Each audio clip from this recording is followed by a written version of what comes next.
We turn our attention once again to Ezekiel, and this evening we'll be in chapter 8. Ezekiel 8.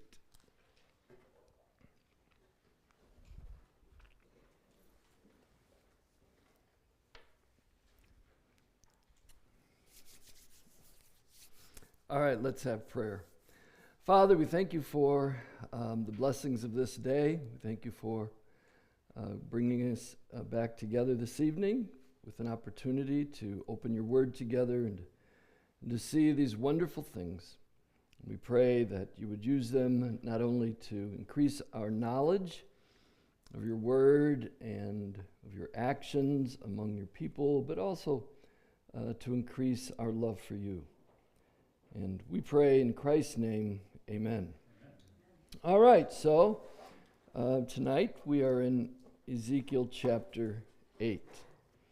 I'll say first of all that chapters 8 through 11 are one event.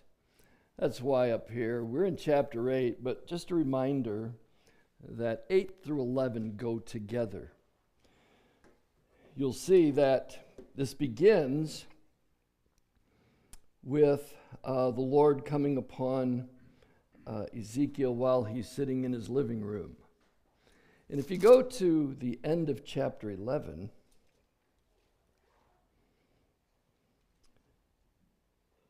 right at the end of verse 24,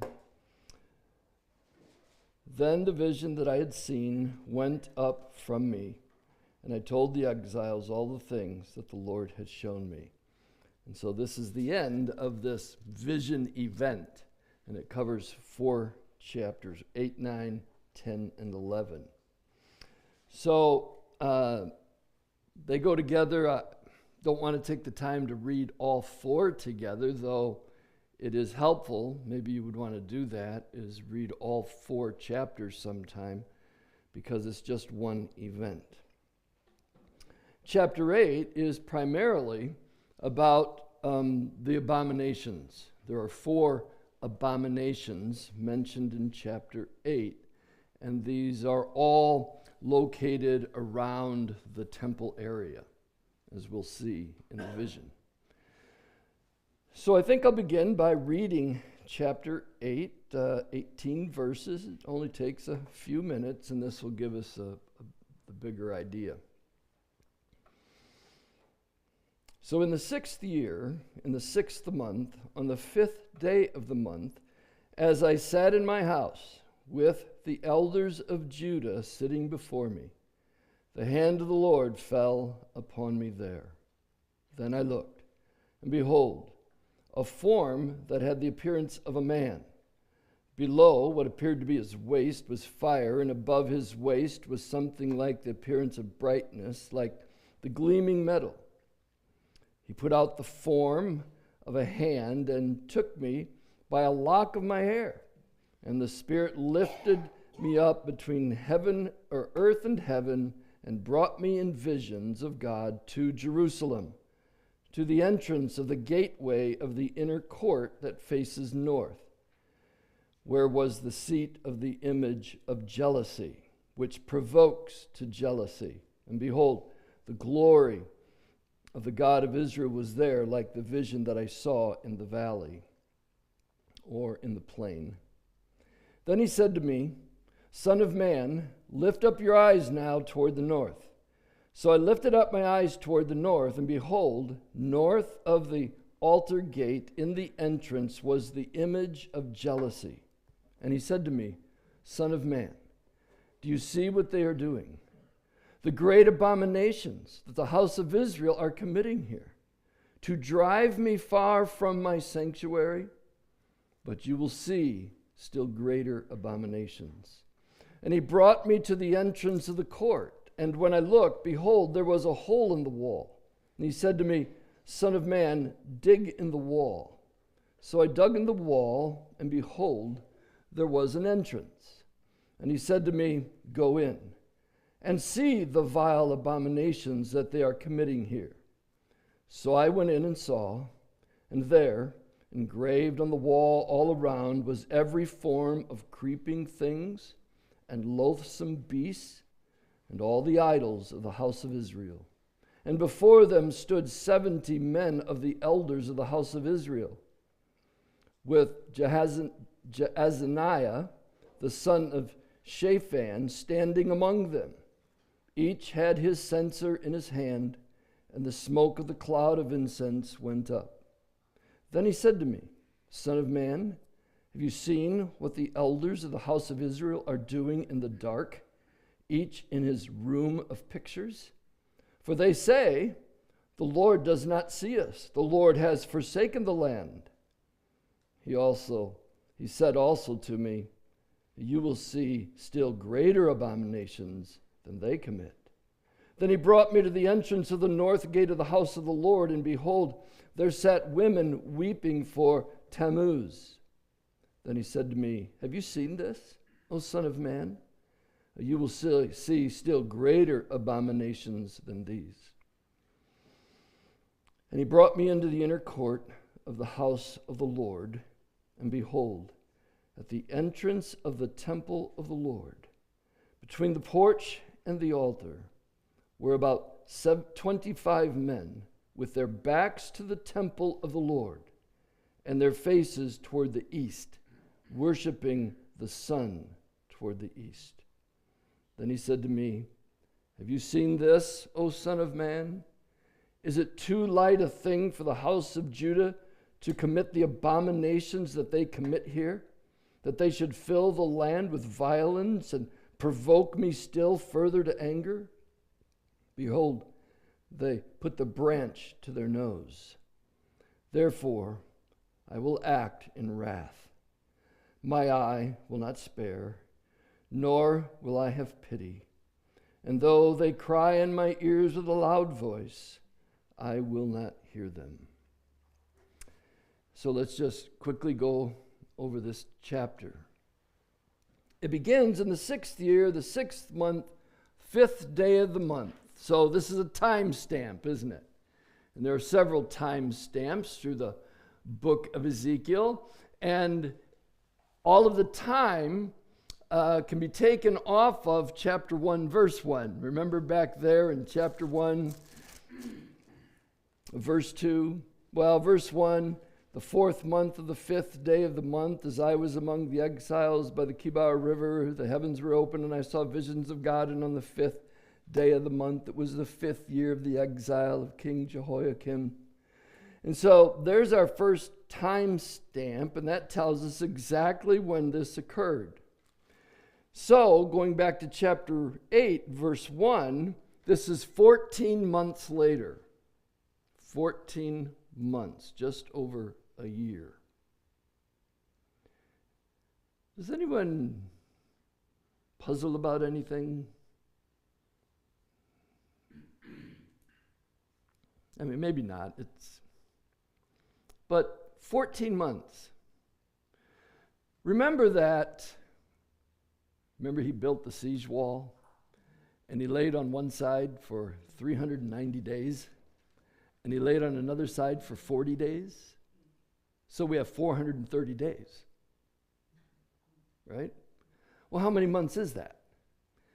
Approximately 14 months. You know, I multiplied it today. You get like 430 versus 420, give or take a few days. And so some, say, well, it's a prophecy. Don't worry about it, being too exact. But it's approximately the same amount of time, maybe 10 days different. Which means if the days are exact, and several suggest this, as does Block and others, that there may have been just a brief overlap. In other words, that last 40 days when he's laying on his side, when there was 10 days left, he was sitting in his house, and this vision occurred. Just kind of interesting to think about exactly what he's saying here, and it's 14 months. It's a time stamp. It's there for a reason. And it just helps us keep track of things as we go through the book. So it's the 6th year, 6th month, on the 5th day of the month. In our calendar, that would be September 18th. Not that that matters, but on September 18th, according to our calendar, I sat in my house. Now, we know he has a house, right? And later we find out, he has a wife and his wife dies. But he's sitting in his house. And the elders of Judah are sitting before him. Very specific language. The elders of Judah were sitting before me. This probably suggests that the elders of the city had come to Ezekiel's house, his home, to hear from Ezekiel. They were sitting before him. By this point in time, 14 months later, he had gained some respect, gained some confidence from the elders of the city. And there were conflicting reports, conflicting prophecies. Remember, Jeremiah is prophesying at this time. There are false prophets, down in Jerusalem who are prophesying the whole thing, peace, peace, when there is no peace and all that kind of stuff, right? And so there may have been questions about all of this, and the elders of the city came to sit in front of Ezekiel to hear from him. And it would have been customary, from what I understand. You don't just show up at a prophet's house and he starts to prophesy, right? He has to hear from the Lord. He just can't speak his own words. And so they're sitting in front of him, probably waiting for him to prophesy. And so there they are, sitting in his living room, as it were, the elders of the city. And the elders, is different than New Testament elders. These would be leaders in the city. You'd have to go back through the whole history of the appointment of elders. Remember, Moses appointed 70 elders, 70 leaders, and through the years, the elders became leading citizens, even civic leaders in Israel. And we'll see them again. You read about them again. There were 70 of them. So anyway, these leaders had gathered to Ezekiel's house, sitting in front of him, waiting for another prophecy. And while he's sitting there, the hand of the Lord fell upon me there. Then I looked, and behold.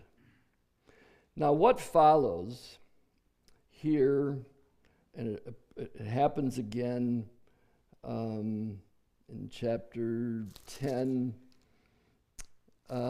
This is another vision like the one he had in chapter 1. Remember what we looked at in chapter 1, the vision of the Lord, and the brass and the fire and all of these things. Well, he gets another vision of the Lord. Now, do you remember in chapter 1, the vision of God with, you had the cherubim, and then you had God sitting on a throne in a great expanse. We had wheels within the wheels. We had eyes on the wheels. Remember all of that? And then at the end of chapter 1, he tells us what it was all about. What was the purpose of that vision? To reveal the glory of the Lord. If you remember that, if you go back to chapter 1, verse 28, at the end of the verse, such was the appearance of the likeness of the glory of the Lord. And when I saw it, I fell on my face, and I heard the voice of one speaking. It was to humble him before the glory of the Lord. And so once again, he has a vision. We won't go through the details, but it is a reminder, here is the glory of the Lord again. And I would suggest that a good background, a backdrop for chapters 8 through 11 is the glory of God. It's the glory of the Lord. God is always concerned about his own glory, isn't he? What is the chief end of man? To glorify God. Because that's what God's chief end is, to have himself glorified. He is glory. He is glorified. We Chief end of man is to glorify God and enjoy him forever. And we sometimes, put an emphasis upon the word enjoy, that we enjoy him, speaking of our own experience. But I would suggest that the emphasis is on the word him. It is to glorify God and enjoy him forever, because it is always about God and his glory, over and over again. Remember, he was always concerned about his own name, right? Remember that? Over and over in the Old Testament. It was his name, his namesake, the honor of his name, the glory of his name was always the chief thing for God. And then remember, as part of the backdrop, we have the commandments. Remember the 10 commandments, primarily the first 4, right? Thou shalt have no other gods before me, right? None. And God explains, he's a jealous God. He will not share his glory with another. He will not share his glory. So don't bring any other gods before me. Don't make any graven images. Don't take the name of the Lord in vain. Don't treat it as a common, don't profane it by treating it common, as a common name. And then remember the Sabbath to keep it holy. It's always about God's glory. And so we have to remember that as we go through these chapters. And so he looked, and here's again, remember in chapter 1, we looked at this vision of God. It was always kind of vague. It wasn't real clear about certain things. And the same thing is true here. It was the appearance of a man. It would suggest it looked like a man, had that appearance, that shape, that form. And below what appeared to be his waist was fire, and above his waist was something like the appearance of brightness, like gleaming metal. And he put out the form of a hand. It wasn't exactly a hand, but the form, the shape of a hand. And he took me by a lock of my head. Now, why is that interesting? Because he had shaved his hair. It grew back, right? He wasn't just, shaving it every day for 14 months here. At some point, it grew back. So, in this vision, the Lord reaches down and grabs him by a lock of hair. Now, this is where a couple of commentators will say something like this. When you go through a vision, it's like a dream. Sometimes, you try to be too analytical of what happens in a dream, and sometimes it just doesn't make sense. Did it hurt him when he picked him up by the lock of his hair? Was it meant to hurt? What's the point of grabbing his hair and hurting him? He's a son of man. He's a human. And he grabs him by a lock of hair and he lifts him up. I guess the biggest debate here is he physically, literally transported, beamed up, as it were, and then taken all the way over to Jerusalem and physically put in Jerusalem?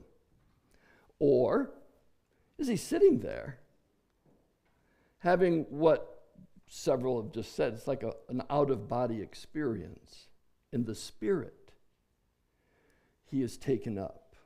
I think the evidence would suggest that it's in the spirit. A couple of things there, but could God have picked him up and moved him physically? Of course he could have, right? But it's not necessary to think that, because it's just as supernatural for God to give him a vision and see these things and do these things. So there seems to be some suggestion in the text. He speaks of the Spirit of the Lord speaking to him and moving him, speaking of visions, not actual things, but visions of things. And so probably a spiritual vision, things that are happening to him, though his body is probably just sitting there in front of those elders. Speculation. Well, did they know something was happening? Was there an expression on his face? If it was important to know, we'd know. It's kind of irrelevant. He's sitting there, and he has this appearance, and he is grabbed by a lock of hair. And then verse 8, and he put out the form of a hand and took me by a lock of my hair, and the Spirit lifted me up between earth and heaven and brought me in visions of God to Jerusalem, to the entrance of the gateway of the inner court that faces north, where was the seat of the image of jealousy, which provokes to jealousy. So he takes him right into the inner court of the temple. And there's a gate on the north of that inner wall of the temple. It's the north gate. You can Google it and you'll find it. There's Herod's temple that came later, and there's Solomon's temple, and there's a north gate in Solomon's temple. There's another north gate in Herod's temple, but this would be the north gate in Solomon's temple. And there, the Spirit of the Lord in this vision just puts him right there at that north gate. And where was the seat of the image of jealousy, which provokes to jealousy. Let me keep reading. Behold, the glory of the God of Israel was there, like the vision that I saw in the valley. That would be referring back to chapter 1. And there he said to me, Son of man, lift up your eyes now toward the north. So I lifted my eyes toward the north, and behold, north of the altar gate, in the entrance was this image of jealousy. And he said to me, Son of man, do you see what they are doing? The great abominations that the house of Israel are committing here to drive me far from my sanctuary? So what is this all about? That was kind of the leading question of this whole series. Well, what's this all about? Well, there are 4 of these, 4 vignettes, 4 little stories to describe 4 abominations. And this serves as a kind of justification for the judgment that's going to fall on Israel. We've talked about these things, in previous chapters. We knew that they had brought abominations into the temple and they'd worshiped false gods. But now it gets specific. This is actually what's happening. And so the first one here is the image that provokes to jealousy. Now, there's some disagreement on this, but most commentators say that this is probably an image of the goddess Asherah. The reason they think this is, you may remember back in 2 Kings and in 2 Chronicles, do you remember Manasseh brings the image of Asherah into the temple? And it's eventually taken out, but it shows back up again. Because under Josiah, who was a reformer, he finds it there and he takes it out again, doesn't he? And so it's believed that this is probably an image of Asherah, who, she was the mother of 70 other gods, lesser gods. So she is a symbol of fertility. And this would bring in, because we're going to see different things here, but this would hearken back to the gods of the Canaanites. Okay? The gods of the Canaanites, this first one, Asherah. Because she was known as the female counterpart of Yahweh. The female counterpart of Yahweh. the God who produces life. And in pagan idolatry in Canaan, this is one of the connections they've made, is that she's a counterpart of Yahweh himself. So, if that's true, if this is an image of Asherah, the female Yahweh, as it were, and her image is found right there in the temple area at the north gate, which is significant for two reasons. The north gate was known as the king's gate. The king would come in to the temple through the north gate. It was the gate of the king, the gate of the palace, the gate of royalty. And they would come into the temple for worship through the north gate.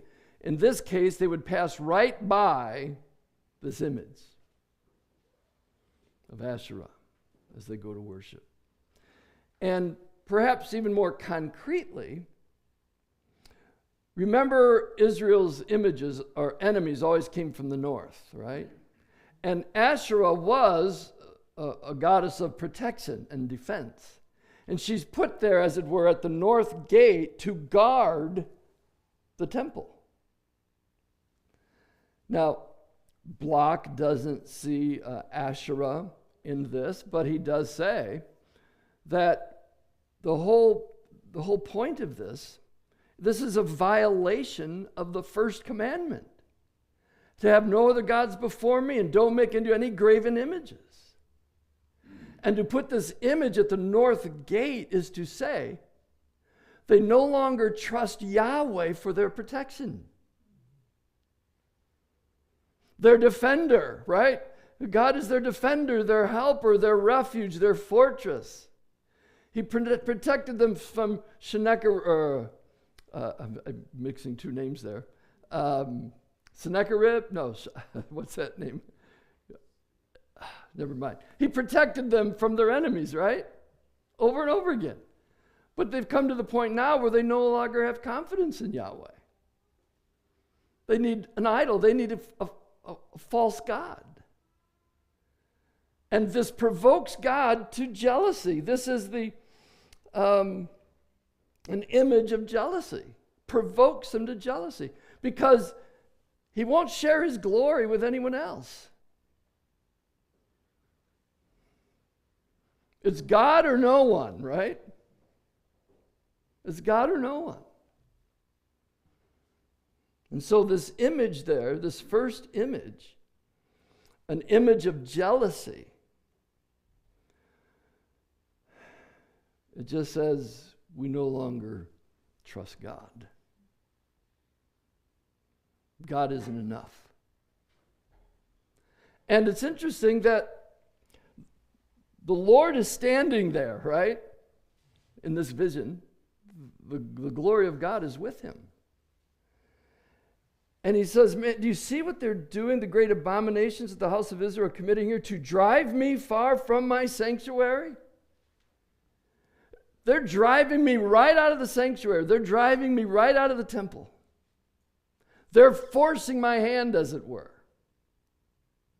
Because God is not going to be there, in the Holy of Holies, the Shekinah glory of God between the two cherubim over the ark, right? He's not going to be there while they have images out in the courtyard. They've driven me from my sanctuary. That's the first abomination. But it gets worse. He says, and you will see still greater abominations. He brought me to the entrance of the court. So it's hard to visualize this, but with each one of these, they're getting closer and closer to the holy place. They're getting closer and closer to the actual temple, the altar. So they move a little closer. And one commentator says, God is like the tour guide here of the temple, taking you from place to place in this temple area to show you what's going on. He's showing Ezekiel these abominations. So he brought me to the entrance of the court, and when I looked, behold, there was a hole in the wall. And he said to me, Son of man, dig in the wall. So I dug in the wall. And behold, there was an entrance. So he shows him a little hole in the wall. And he says, now, dig through the hole in the wall. He digs through the hole in the wall. What does he find? Door. An entrance. Probably, very simple idea here, but what is sometimes done in a public place, right? They're even abominations they're doing in secret, behind closed doors, as it were. You have to dig into the darkness a little bit to see this. And that's what is represented. It typifies the hole.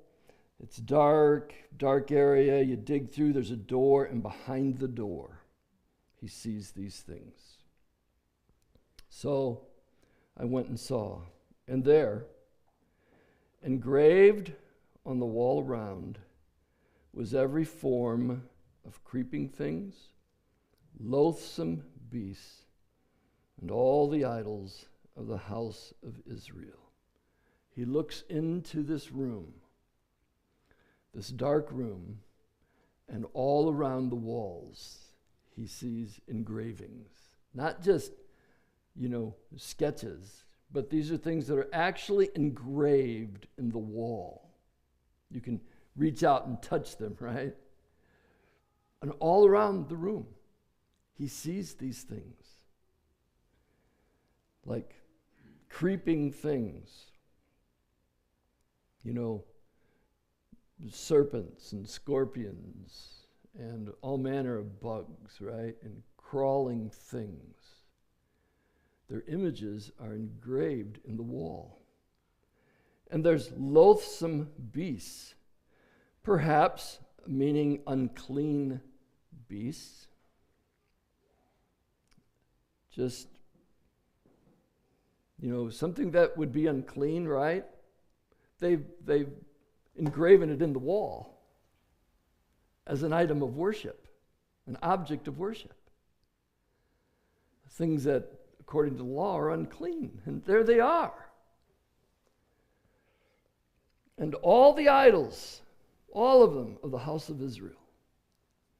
And before them stood 70 men of the elders of the house of Israel, meaning representative, all of them. All of the elders, all of the leaders. And since the elders were primarily civic leaders, Bloch and others would say that this idolatry had reached into the highest levels of government. The civic leaders in Israel are taking place, are participating in this worship of these things. And they're doing it in darkness. They're doing it under cover, as it were. And there's some more information to come, verse 11. And before them stood 70 men of the elders of the house of Israel, and Jaazaniah, the son of Shaphan, standing among them. Now this is striking. He's looking, wait, what's he doing here? That's the idea. Wait a minute, I know this guy. He's the son of Shaphan. Shaphan was with Josiah as his, we would call a secretary of state. He was a state secretary under Josiah. This guy's dad. And there are two other sons. Both of them are identified with Jeremiah. Good guys. Jeremiah mentions his two brothers. So, a couple of commentaries say, this guy's the black sheep of the family. He knows better, right? He knows better. He's of a good family. This is Azariah, the son of Shaphan. It's like looking in and saying, hey, wait, isn't that John MacArthur's kid? Wait, isn't that R.C. Sproul Jr.? What's he doing here? That's the point of pointing this out. I mean, that's true even today, isn't it? You look around and say, wait a minute, what's he doing with this crowd? What's he doing here? Well, that's what Ezekiel is presented in Ezekiel's vision, that Jaazaniah, the son of Shaphan, standing among them. And standing among them, it's not just a passive sense, he's just standing there with them, but the sense is he's an orchestrator, he's a leader among them. Right in the middle, as it were. Wow. And each had his censer in his hand. So 70 men, 70 censers. What's a censer for? Incense. Each had his censer in his hand, and the smoke of the cloud of the incense went up. What's the incense about? And going up to who? To these images on the wall. The creepy things, these animals, these unclean animals, all kinds of things. And they're offering incense. Why incense? To offer up, as it were, a sweet-smelling aroma to them, maybe to pacify the gods. You know, maybe in the whole context of Ezekiel and the coming destruction, maybe they're seeking help and deliverance from these other images. Wow. Then he said to me, Son of man, have you seen what the elders of the house of Israel are doing in the dark? Each in his room of pictures, suggesting that each one is in a cubicle with these images here called pictures, but he has these images. So each one, now this is a complicated vision. If you have 70 of them, and they're each in their own room, you have 70 cubicles, you have 70 censers, all with the incense going up, and in each cubicle, they have their images, maybe their favorite god, as it were, and all around the room, we have these other images engraven in the wall, carved in the wall. This is in the temple area.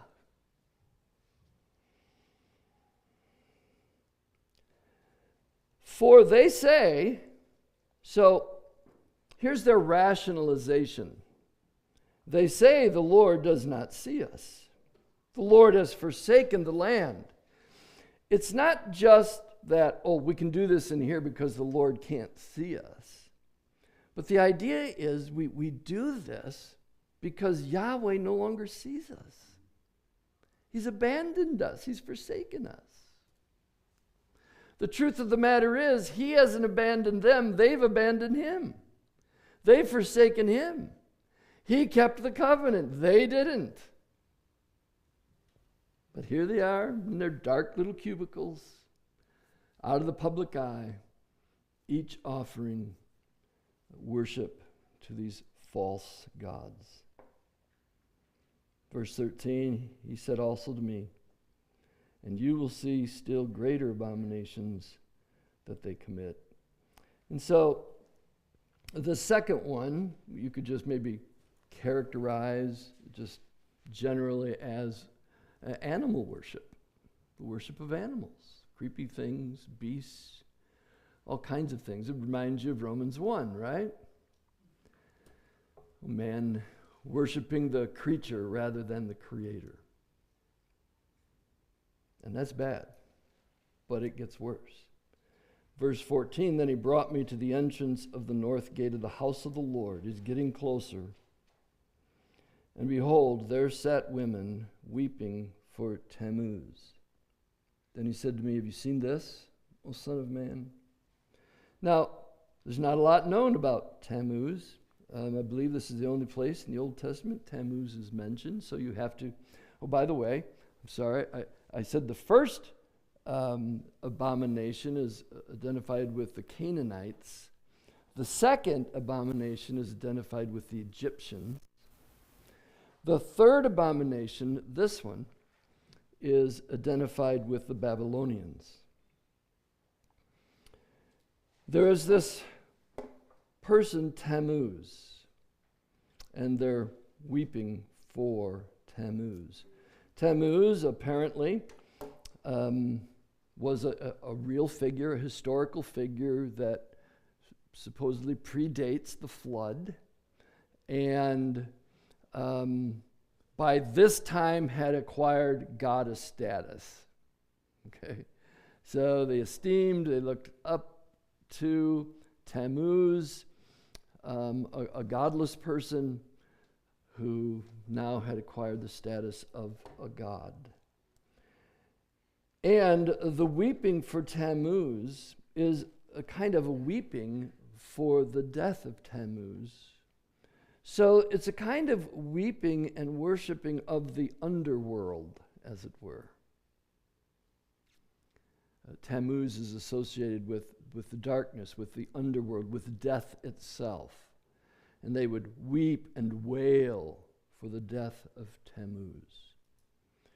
So while they're weeping and wailing for the death of Tammuz, God is departing from the sanctuary. They're not weeping and wailing for their sins, are they? But here they are, almost right inside the temple court itself, the court area. And they're weeping and wailing for Tammuz. There might be more to this. There are others who suggest that Tammuz is also identified with fertility because Tammuz in the fall is associated with harvest. And then everything dies. But then in the spring, you have life again. And Tammuz comes to life. And so there's this cycle, right, of death and rebirth. And so Tammuz is associated with fertility. And in the temples of Tammuz, all kinds of vile sexual fornication is associated with Tammuz. One writer says that, men and women, wanting to have a blessing for having children would go in, and the men would sleep with the priestesses, the women would sleep with the priests, and they would invoke the blessing of Tammuz on their,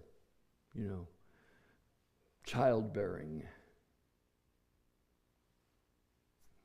So it could be just they're weeping and wailing symbolically as they did over the death of Tammuz. It would be associated with the coming of fall and the harvest when everything dies until the spring when everything comes to life. Who made the seasons? Who gives the harvest? God does, right? Didn't we read that this morning? God made everything by his might and by his power. And here's Tammuz weeping over Tammuz.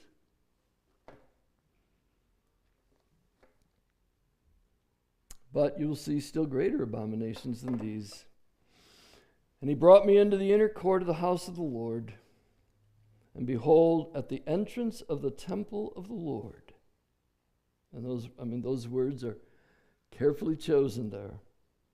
At the entrance of the temple of the Lord, between the porch and the altar, were about 25 men with their backs to the temple of the Lord, their faces toward the east, worshiping the sun toward the east.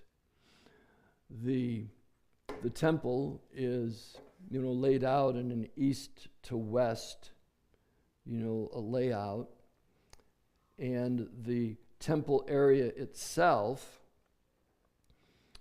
is on the west end. And so the sun rises in the east, right? So what do they have to do? Here, right in the temple, they're worshiping the sun god. And what do they have to do? They have to turn their back to God. They're facing the east. The temple is back there.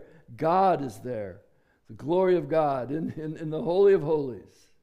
And they turn their back on God. And they bow down and worship the sun.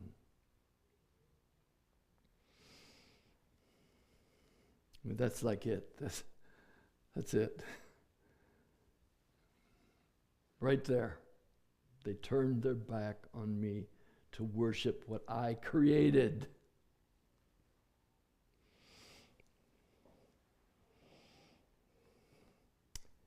And there were 25 men. Why 25? Nobody knows. It's representative of a large group of men, probably a group of priests, with their backs to the temple of the Lord and their faces toward the sun, toward the east. Then he said to me, have you seen this, O Son of Man? Is it too light a thing for the house of Judah to commit the abominations that they commit here? That they should fill the land with violence? Meaning, this is referring to the fact that God is going to come and judge them. And there's going to be violence on the land. Remember the things that God said he's going to do? Those things are going to happen. And they brought it upon themselves. They commit here that they should fill the land with violence. It's not me. They're doing it. And they provoke me still further to anger. Behold, they put the branch to their nose. Well, that's a curious thing. Like in the ESV, there's a little number there, and you look down at the bottom of the page, it says, or my nose, and most think that that's a better translation, that they put the branch to my nose. In other words, it's like taking a stick and poking the nose of God. Now that's pretty clear, isn't it? All these things that they've done, they took a stick and poked me up my nose with it.